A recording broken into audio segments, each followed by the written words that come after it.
Estados Unidos instó este lunes al ejército de Venezuela a aceptar de manera pacífica la salida del poder de Nicolás Maduro, y reiteró que todas las opciones están sobre la mesa ante la crisis del país caribeño.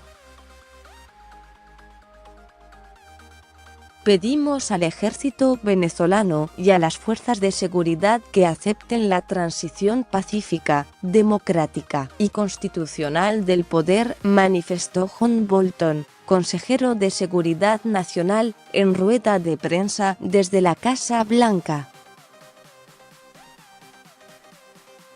Hasta cierto punto, esto ha comenzado, dijo. Hemos visto al personal militar y oficial venezolano atender a este llamado. Bolton mencionó el caso del agregado militar de Venezuela en Washington, coronel José Luis Silva, que el fin de semana rompió filas con Maduro, así como el de la cónsul de primera de Miami, Scarlett Salazar, que dio a conocer su apoyo a Guaidó en un video difundido este lunes. Consultado sobre si Trump consideraría involucrar de alguna manera al ejército estadounidense en Venezuela, Bolton respondió: el presidente ha dejado claro en este asunto que todas las opciones están sobre la mesa. Bolton reiteró, además, que Estados Unidos responsabilizará a las fuerzas de seguridad venezolanas por la seguridad de todo el personal diplomático estadounidense en Venezuela, así como de la Asamblea Nacional y del presidente Guaidó. Cualquier violencia contra estos grupos significará un ataque al Estado de Derecho y tendrá una respuesta significativa, apuntó. Bolton hizo la misma advertencia el domingo. Estados Unidos reconoció el miércoles a Guaidó, quien se proclamó presidente interino luego de que el legislativo declarara a Maduro usurpador por iniciar el 10 de enero un segundo mandato considerado ilegítimo por medio centenar de países que estiman que su reelección fue fraudulenta.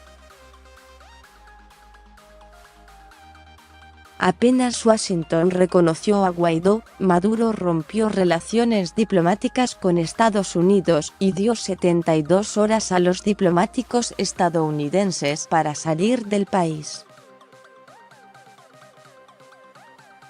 El sábado, cuando expiraba el plazo, Maduro anunció negociaciones para establecer en 30 días oficinas de intereses en ambos países, como la que tenían Cuba y Estados Unidos. Sin embargo, el Departamento de Estado estadounidense reiteró el domingo no tener planes de cerrar la embajada en Caracas. Bolton brindó la conferencia junto a Steven Mnuchin, secretario del Tesoro, quien anunció sanciones a la petrolera estatal PDVSA, aumentando así la presión sobre el régimen chavista.